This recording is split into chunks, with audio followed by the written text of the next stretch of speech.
نصلي ونسلم على رسوله الكريم أما بعد فأعوذ بالله من الشيطان الرجيم بسم الله الرحمن الرحيم ونزلنا عليك الكتاب تبيانا لكل شيء وهدى ورحمة لقوم يؤمنون آمنت بالله صدق الله مولانا العظيم جزاک اللہ۔ آج کا ہمارا موضوع ہے عظمت قرآن۔ مالک کریم نے جہاں حضور علیہ السلام سارے انبیاء پر فضیلت عطا فرمائی ہے، نبی کریم صلی اللہ علیہ وآلہ وسلم کو سارے انبیاء سے افضل اور اعلیٰ بنایا ہے، اسی طرح تمام الہامی کتابوں میں مالک کریم نے اپنے محبوب کریم صلی اللہ علیہ وآلہ وسلم کو جو کتاب عطا کی ہے وہ کتاب بھی ساری کتابوں سے افضل اور اعلیٰ ہے۔ قرآن کریم کا ایک واضح اعجاز یہ ہے کہ یہ وہ کتاب ہے جسے گنہگار بندہ بھی یاد کر سکتا ہے، جسے کوئی بندہ بھی اٹھا کے پڑھنا شروع کر دے مالک کریم اس کے سینے کو کھولنا شروع کر دے گا۔ رب کریم نے قرآن پاک کے اندر ارشاد فرمایا یہ قرآن ایسی بھاری کتاب تھی، ہم نے پہاڑوں کے اوپر نازل کی، ہم نے پہاڑوں کو کہا کہ کیا تم برداشت کر سکتے ہو اس قرآن کا بوجھ؟ تو پہاڑ اتنے بھاری بھرکم ہونے کے باوجود لرز گئے، انہوں نے کہا مالک ہم اس قرآن کا بوجھ برداشت نہیں کر سکتے۔ مالک کریم نے فرمایا ہم نے ہر بڑی چیز پر پیش کیا اس قرآن کو، لیکن کائنات کی ہر چیز نے انکار کر دیا، کہا مالک قرآن کا بوجھ بڑا زیادہ ہے، ہم نہیں اٹھا سکتے ہیں۔ مالک کریم نے فرمایا ہم نے آخر کار جسے بندہ مومن کے سینے پر نازل کیا اور بندہ مومن کے سینے نے اس قرآن کو برداشت کر لیا۔ یہ قرآن کا ایک اعجاز ہے کہ باقی ساری کتابیں تھیں، تورات ہو، زبور ہو، انجیل ہو، یا جو صحیفے کسی نبی پر نازل ہوتے تھے، ان کتابوں کو کوئی امتی یاد نہیں کر سکتا تھا۔ یہ نہیں تھا مراد کہ کوئی لوگ محبت نہیں کرتے تھے، لوگ محبتیں تب بھی کرتے تھے رب کی کتاب سے، لیکن وہ کتابیں مشکل تھیں،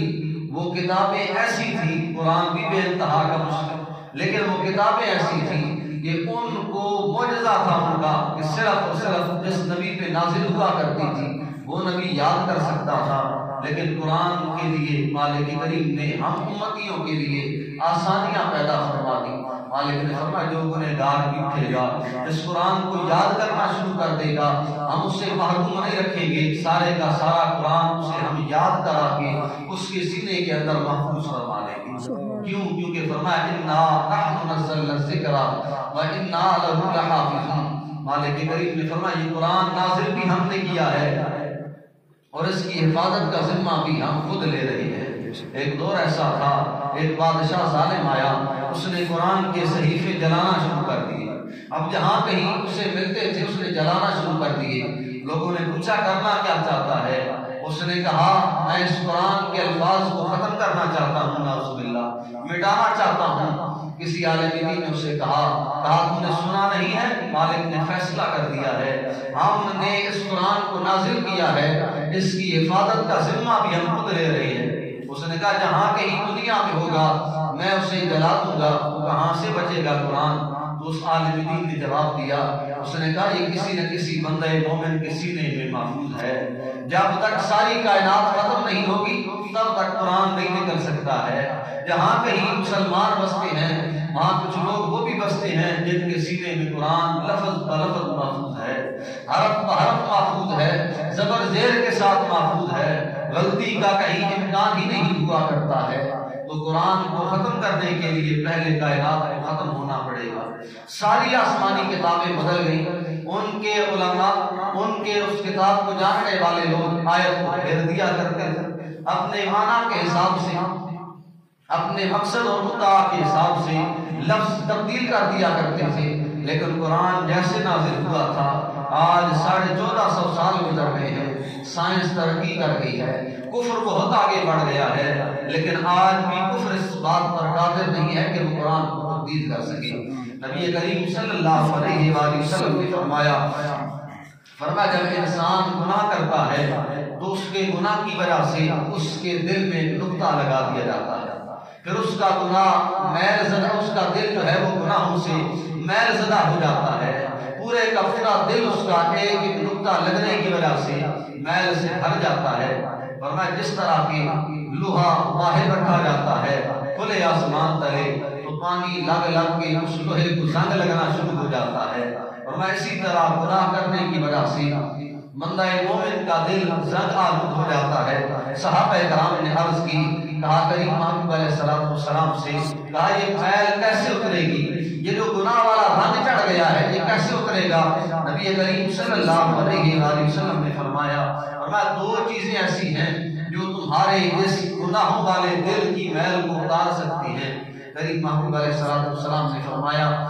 پہلی چیز یہ ہے کہ تم قرآن کی تلاوت کرتے جاؤ، جیسے جیسے قرآن پڑھتے جاؤ گے مالک کریم تمہارے دل کو میل کچیل سے صاف کرتا جائے گا، تمہارے گناہوں والی میل اترتی جائے گی۔ ورنہ دوسرا موت کو کثرت سے یاد کرتے جاؤ،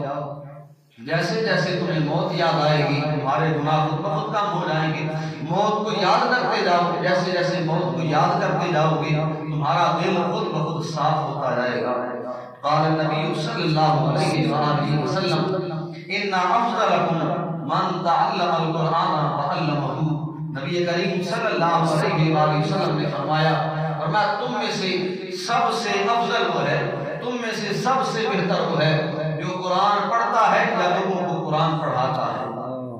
امام بخاری علیہ رحمہ نے ان الفاظ کو کہیں یہ بھی نقل کیا ہے خیرکم من تعلم القرآن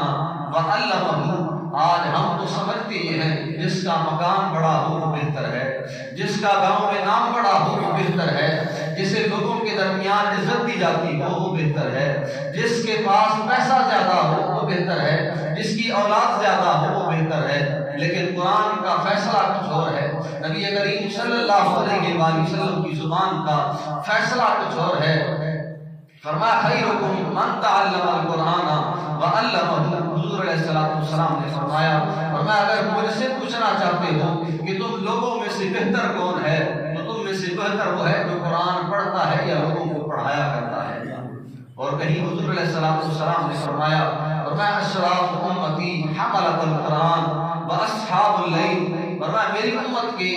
معزز لوگوں میں وہ لوگ شامل ہیں جو قرآن کو یاد کیا کرتے ہیں اور راتوں کو اٹھ اٹھ کر مالک کی عبادت کیا کرتے ہیں۔ یہ قرآن ایک ایسی کتاب ہے اگر رشتہ بندہ مومن آج اس سے مضبوط بنا لے، اگر بندہ مومن اس کے ساتھ اپنا رشتہ استوار کر لے تو یہ مومن کو کبھی ذلیل نہیں ہونے دیتا ہے۔ آج ایسا کیوں ہے مسلمان قریباً 60 سے زیادہ ممالک کے اوپر مسلمان حکومت کر رہے ہیں، مسلمان ممالک ہیں 60 کے قریب یا اس سے تھوڑے زیادہ، لیکن پھر بھی مسلمان ہر جگہ پہ جب کوئی بندے کے سامنے آتے ہیں چوری میں ہمارا نام آگے ہے، ڈاکے میں ہمارا نام آگے ہے، غربت میں ہمارا نام آگے ہے، رشوت میں ہمارا نام آگے ہے، عدلیہ ہماری بے انصافی ہے، ساری کی ساری چیزیں ایسی ہیں جو قرآن کے حکم کے خلاف ہیں۔ علامہ محمد اقبال نے کہا تھا وہ معزز تھے زمانے میں مسلمان ہو کر، ورنہ جو تمہارے بزرگ تھے وہ کیسے تھے، وہ تعداد میں چاہے تھوڑے تھے، چاہے اس وقت پوری کائنات میں مسلمانوں کی کہیں بھی حکومت نہیں تھی، لیکن اقبال نے کہا وہ معزز تھے زمانے میں مسلمان ہو کر، ہم خار ہوئے تارک قرآن ہو کر۔ اقبال نے کہا اگر ہماری ذلت کا کوئی ایک سبب ہے تو وہ صرف یہ ہے کہ ہم نے قرآن سے اپنا رشتہ توڑ دیا ہے، قرآن سے اپنا رشتہ چھوڑ دیا ہے، جس وجہ سے آج ہم اکثریت ہونے کے باوجود بھی ہر جگہ ذلیل و خوار ہو رہے ہیں۔ نبی کریم صلی اللہ علیہ وآلہ وسلم نے فرمایا قیامت والا دن ہوگا وہ بندہ جس نے قرآن سے محبت کی ہوگی، قرآن کو یاد کیا ہوگا، اپنے سینے میں جگہ دی ہوگی، فرمایا اسے کہا جائے گا ایک یقال لصاحب القرآن اقرا، صاحب قرآن سے کہا جائے گا آج قرآن پڑھتا جا، برتقے اور سیڑھیاں چڑھتا جا، برتل کما کنتا ترتل فی الدنیا، اور مالک فرمائے گا جیسے ٹھہر ٹھہر کے کہیں تو دنیا میں پڑھتا تھا ایسے ہی سر لگا کے پڑھتا جا، برتل کما کنتا ترتل فی الدنیا، ایسے ہی ٹھہر ٹھہر کے پڑھتا جا جیسے دنیا میں پڑھتا تھا۔ فَإِنَّ مَنْزِلَكَ عِنْدَ آخِرِ آیَةٍ، بندہ پوچھے گا مالک ایک آیت ختم ہوئی ہے، اگلی سیڑھی پہ چڑھنا ہے، میرا مقام کہاں ہوگا، میں نے ٹھہرنا کہاں ہے، میں رہا ہے، مالک فرمائے گا جیسے ہی قرآن کی آخری آیت آئے گی وہی تیرا درجہ ہوگا، وہی تیرا مقام ہوگا۔ فرمایا ایک درجہ بندہ مومن کا وہ ہے جو پہلے درجے میں ہے، ایک وہ ہے جو دوسرے درجے میں ہے، ایک وہ ہے جو تیسرے درجے میں ہے، ایک وہ ہے جو چوتھے درجے میں ہے۔ لیکن حافظ قرآن وہ ہوگا قرآن کو یاد کرنے اور اس پر عمل کرنے والا وہ ہوگا۔ فرمایا جو ہر آیت کے بدلے میں ایک ایک سیڑھی چڑھتا جائے گا، ایک ایک درجہ بلند ہوتا جائے گا۔ فرمایا جیسے ہی قرآن ختم ہوگا آخری آیت آئے گی، الناس پڑھے گا، وہ اس کے درجے کی انتہا ہم فرما دیں گے۔ اب حدیث مبارکہ سے اگر فرولا جائے، اگر دیکھا جائے، ڈھونڈا جائے، تلاش کیا جائے کہ جنت کے درجے کتنے ہوں گے، تو کہیں نبی کریم صلی اللہ علیہ وآلہ وسلم نے فرمایا عدد درج الجنت علی عدد آیۃ القرآن۔ فرمایا جتنی قرآن کی آیتیں ہیں جنت کے درجے بھی صرف اتنے ہیں، جتنی قرآن کی آیتیں ہیں جنت کے درجے بھی اتنے ہیں۔ فمن دخل من اہل القرآن فلیس فوقہ درجۃ۔ فرمایا جو کوئی بندہ اس درجے میں داخل ہو گیا ہے جس درجے میں حافظ قرآن کھڑا ہے، تو نبی کریم صلی اللہ علیہ وآلہ وسلم نے فرمایا وہی سب سے آخری درجہ ہے، فلیس فوقہ درجۃ، اس سے اوپر والا درجہ کسی کا نہیں۔ سب سے بلند مقام، سب سے بلند درجہ اسی کا ہے جس نے قرآن شروع سے لے کر آخر تک پڑھ کے ہر آیت کے بدلے میں اپنا درجہ بلند کیا ہے۔ اور اگر آپ اس عمر کو پہنچ چکے ہیں کہ آپ قرآن یاد نہیں کر سکتے ہیں، اگر آپ اس عمر کو پہنچ چکے ہیں کہ ذمہ داریاں بھی گھریلو ہیں، آپ وقت نہیں دے سکتے ہیں کہ قرآن کو یاد کیا جائے، تو پھر بھی رب کے محبوب علیہ السلام نے آپ کو معلوم نہیں رکھا ہے۔ نبی کریم صلی اللہ علیہ وآلہ وسلم نے فرمایا جس کسی نے قرآن کو یاد کیا پھر قرآن کو یاد کرنے کے بعد اس پر عمل کرتا رہا، حضور علیہ السلام نے فرمایا قیامت والا دن ہوگا، اس کے والدین کو بلایا جائے گا، والدہ ہو تاج یوم القیامت، فرمایا اس کے والدین کو بلا کر ان کے سروں پر ایسا تاج سجا دیا جائے گا۔ فرمایا اگر مثال دیتا جاؤں تو اس کی روشنی اتنی زیادہ ہوگی جو تاج حافظ قرآن کے والدین کے سروں پہ سجا ہوگا کہ جیسے تمہارے سورج کی روشنی ہوتی ہے، اس روشنی سے زیادہ حافظ قرآن کے والدین کے سروں پہ سجے ہوئے تاج کی روشنی ہوگی۔ سبحان اللہ۔ یہ روشنی ایسے ہے تم گھروں میں اندر چلے جاتے ہو، اندر تک روشنی چلی جاتی ہے۔ فرمایا یہ سورج کی روشنی اتنی زیادہ ہے ایک وقت میں ساری کائنات کی روشن کر دیتا ہے، لیکن وہ جو حافظ قرآن کے والدین کے سروں پہ تاج سجایا جائے گا، فرمایا وہ ایسا تاج ہوگا کہ اس کی روشنی اس کائنات سے بھی زیادہ روشن کرنے والی روشنی ہوگی۔ سبحان اللہ۔ اگر آپ اس بات سے محروم ہو گئے ہیں کہ آپ خود نہیں کر سکتے ہیں تو اپنی اولادوں کو اس قابل بنائیں، اپنے بچوں کو جہاں آپ نے دنیا سکھانی ہے۔ اگر مالک نے 3-4 بیٹے عطا کیے ہیں، اگر اولاد میں سے 3-4 بیٹے ہیں آپ کے، تو ایک نہ ایک تو حق بنتا ہے کہ آپ رب کی راہ میں بھی دیں، ایک نہ ایک کا تو حق بنتا ہے کہ آپ کا صدقہ بھی بنتا ہے، آپ کی اتنی تو زکات بھی بنتی ہے کہ آپ ایک بیٹے کو تو دین کی راہ میں دیں۔ اور آپ دیکھیں گے کہ جب وہ بچہ آپ کا جسے آپ قرآن پڑھائیں گے، قرآن یاد کرائیں گے، پھر اسی راہ پہ اسے لگائے رکھیں گے، آپ دیکھیں گے جہاں آپ کا دوسرا بیٹا وہ چاہے یونیورسٹی ٹاپ کیوں نہ کرتا ہو، وہ چاہے انگلش میں سب سے آگے کیوں نہ ہو، لیکن آپ دیکھیں گے زمانے میں اس کی عزت زیادہ ہوگی جو قرآن کا بوجھ اٹھانے والا ہوگا، جو قرآن کو یاد کرنے والا ہوگا۔ ایک صرف چھوٹی سی بات کسی بزرگ عالم دین کی زبان سے سن کے آیا، بڑا محبت بھرا قصہ ہے، وہ جو ہم کبھی نہ کبھی ایسے بھی سمجھتے ہیں نا، حافظ کو ہم دیکھتے ہیں وہ جو گھر بار چھوڑ کے آیا ہوتا ہے، اب اسے اس بات کا دھیان نہیں ہوتا ہے، وہ بچہ جو ہوتا ہے کہ میں نے کپڑے دھونے ہیں، میں نے 4 دن پہننے ہیں یا 5 دن پہننے ہیں۔ ہم بھی کبھی بازار کی گلیوں میں جاتے ہیں تو دیکھتے ہیں کہ حافظ جا رہا ہے، کپڑے بھی اس کے میلے کچیلے ہیں، کہیں اس کے سر پہ ٹوپی بھی کیسی ہے۔ ٹھیک ہے یہ دین کی بے توقیری ہے، خیال کرنا چاہیے، لیکن بچہ ہے اسے نہیں پتا ہے، وہ دور سے آیا ہے، وہ اپنی سہولت سمجھتا ہے کہ میں نے خود ہی کپڑے دھونے ہیں، تھوڑے دن زیادہ پہن لوں۔ اب ایک بندہ وہ تھا جس بزرگ عالم دین کی زبان سے سن کے آیا ہوں، انہوں نے جو بات بتائی ہے، کبھی ایسے ہوتا ہے کچھ محبت کرنے والے لوگ ہوتے ہیں الفاظ سے. ایک بندہ ایسا تھا جو اپنے کندھے پہ بوجھ اٹھا کے لایا کرتا تھا اور الفاظ کو دیا کرتا تھا، سامان بھی اپنے پیسوں کا لاتا تھا، وہ آٹا ہو ان کے لیے کوئی سامان ہو، لیکن بوجھ بھی اپنے کندھوں پہ اٹھا کے لاتا تھا. وہ حافظ جو تھے نا اسے مذاق کے طور پہ گدھا کہا کرتے تھے. بچے تھے تو آپس میں مل بیٹھتے تھے نا تو کہتے تھے ہمارا کھوتا آیا ہے ہمارے لیے سامان لے کر. اب وہ شخص کہتا ہے میں ایک دن آیا تو میں نے ان کی بات سن لی، میں بڑا مالدار بھی تھا، پیسے والا تھا، لیکن جیسے ہی میں نے ان کی بات سنی کہ ایک تو میں ان کے لیے سامان لاتا ہوں اور یہ مجھے کھوتا کہہ رہی ہے، یہ مجھے گدھا کہہ رہی ہے، تو کہتا ہے میں نے چھوڑ دیا. میں نے کہا آج کے بعد کبھی سامان نہیں لاؤں گا. میں چلا گیا وہاں سے، میں استاد جی کو بتا گیا کہ بچوں کا معاملہ یہ ہے، یہ مجھے ایسے کہتے ہیں، میں دینے آتا ہوں اٹھا کے بھی خود لاتا ہوں اور یہ مجھے اس طرح کے الفاظ کہتے ہیں، میں پھر کبھی دینے نہیں آؤں گا. اب وہ کہتا ہے میں سویا نہ رات کو، تو رات کو میں نے دیکھا کہ محشر کا میدان لگا ہے، قیامت برپا ہے، اعمال تو لے گئے. وہ کہتا ہے میرے جب اعمال ترازو کھلائے گئے نا میری نیکیاں تھوڑی نکلی، میرے گناہ زیادہ تھے. نیکیاں تھوڑی تھی، میرے گناہ زیادہ تھے. مالک کریم کی طرف سے حکم ہوا، رب کریم نے فرمایا اسے جہنم کی طرف لے جایا جائے. وہ کہتا ہے میں جیسے ہی جا رہا ہوں نا میں پریشان ہوں، میرے پاس کوئی سبب نہیں ہے، میرے پاس کوئی سہارا نہیں ہے، میں جا رہا ہوں جہنم کی طرف، لیکن کیا دیکھتا ہوں فرشتے مجھے لے جا رہے ہیں. وہی بچے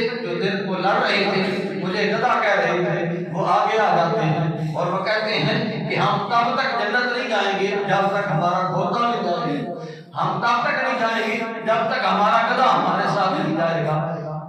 اب بندہ کہتا ہے میں اٹھ گیا خواب سے، رات کا وقت تھا، میں نے نہ ایک دیکھا نہ دوسرا، میں نے وہ سامان جو گھر میں لا کے رکھا ہوا تھا اپنے بچوں کے لیے میں نے اسے پھر اپنے کندھے کو اٹھا کے اسے مدرسے میں چلا آیا. میں نے استاد جی کو جگایا، انہوں نے کہا کیا ہوا ہے؟ رات کا پہر ہے، تو دن کو کہہ کے گیا تھا کہ میں پھر کبھی نہیں آؤں گا دینے کے لیے، لیکن پھر سامان اٹھایا ہوا ہے، پہلے کبھی رات کو نہیں آیا ہے، آج رات کو دینے آ گیا ہے. اس نے کہا صاحب میری سانس نہیں تھم رہی ہے،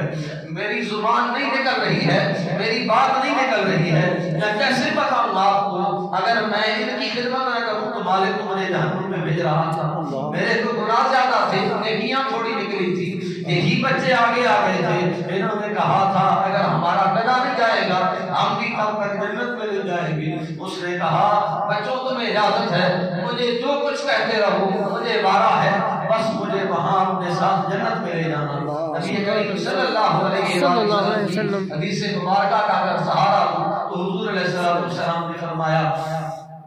جس کسی نے قرآن پاک کو پڑھا ہے اسے یاد کر لیا ہے، پھر اس کے بعد اس کے مطابق عمل کرتا رہا ہے، اس کے حلال کو حلال جانا ہے، اس کے حرام کو حرام جانا ہے، ورنہ قیامت والا دن ہوگا اس حافظ قرآن کو بلایا جائے گا اور اسے کہا جائے گا یہ ہیں تیرے خاندان کے لوگ کھڑے ہیں. مالک کریم فرمائے گا ہم اسے چن چن کے بتا دیں گے کہ اس پہ جنت واجب ہو چکی ہے، یہ جنتی ہو گیا ہے، یہ جہنم میں جائے گا، یہ جہنم میں جائے گا. اب وہ جو جنتی ہوں گے ہم علیحدہ کر دیں گے، جہنمی ایک سائڈ پہ کر دیں گے. ہم اس حافظ کو کہیں گے جن جن سے تو محبت کرتا ہے، جن جن سے تو پیار کرتا ہے، چاہے ان پر جہنم واجب ہو گئی ہے لیکن اپنے ساتھ 10 بندے جنت میں لے جا، خود بھی چلا جا، لیکن صرف قرآن کے بدلے میں ہم تجھے نہیں جنت میں بھیجیں گے بلکہ تیرے 10 خاندان والوں کو جن سے تو محبت کرتا ہے، تو کبھی تو پڑھا کرتا تھا تجھ سے پیار کیا کرتے تھے، تجھے محبت بھری نگاہ سے دیکھا کرتے تھے،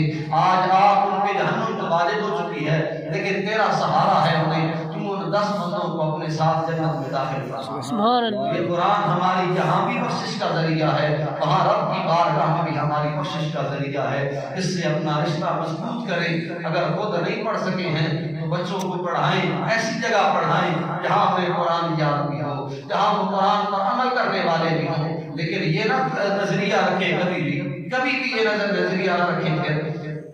کہ بچے کو قرآن پڑھائیں گے پھر کسی اور رستے پہ لگا دیں گے. اگر قرآن پڑھانا ہے تو پھر اسی فیلڈ میں رکھیں، اسی رستے پہ رکھیں تاکہ وہ قرآن کوئی رموز کو سمجھنے والا بھی ہو، الفاظ و معانی کو سمجھنے والا بھی ہو، سارے کے سارے دین کے مطابق عمل کرنے والا بھی ہو. اللہ کریم کی بارگاہ میں دعا ہے ہمارے عمل کی توفیق عطا فرمائے. واخر دعوانا ان الحمد للہ رب العالمین.